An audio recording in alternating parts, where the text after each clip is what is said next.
কী হয়েছে বলতে আমরা কলেজ মোড় থেকে সিরিজটুকুর দিকে যাচ্ছিলাম। তো আমাদের রাস্তায় প্রশাসন থেকে দাঁড় করালো।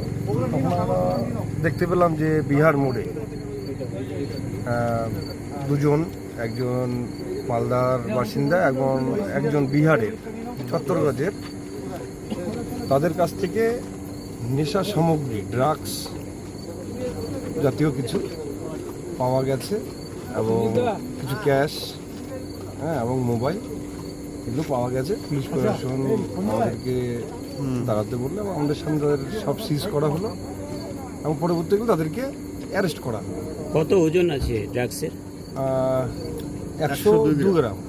ক্যাশ কত টাকা পাওয়া গেছে? ক্যাশ 1,03,500 টাকার মতো, 1,03,500 এবং দুটো মোবাইল তাদের সিজ হয়েছে।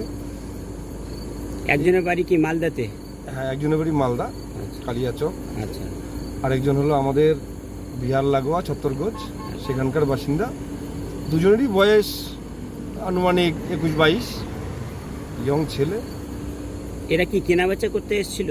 হ্যাঁ, মনে তো হচ্ছে এরা কেনাবেচা করতে। একজন বিহারের, সে ক্যাশ নিয়েছিল এবং মালদার যিনি, সে নিয়ে এসছে যে নেশাদ্রব্য ড্রাগস, সেটা নিয়ে এসছে এবং তাদের মধ্যে ডিল হতো। তার আগেই পুলিশ তাদেরকে অ্যারেস্ট করেছে। খুব ভালো একটা। কোন জায়গায় অ্যারেস্ট করেছে এদেরকে পুলিশ? এটা হয়ে গেল কলেজ মোড় থেকে একটু আগিয়ে বিহার মোড়, বিহার মোড়ে, বিহার বাংলা যে সীমান্ত, সেই সীমান্তের মধ্যে। এখন কি পুলিশ সব জিনিস সিজ করলো? হ্যাঁ, পুলিশ সব জিনিস সিজ করলো এবং তাদেরকে অ্যারেস্ট করে থানায় নিয়ে যাচ্ছে। দুজনকে অ্যারেস্ট করে, দুজনকে অ্যারেস্ট করেছে। কি নাম আপনার? কমল দাস।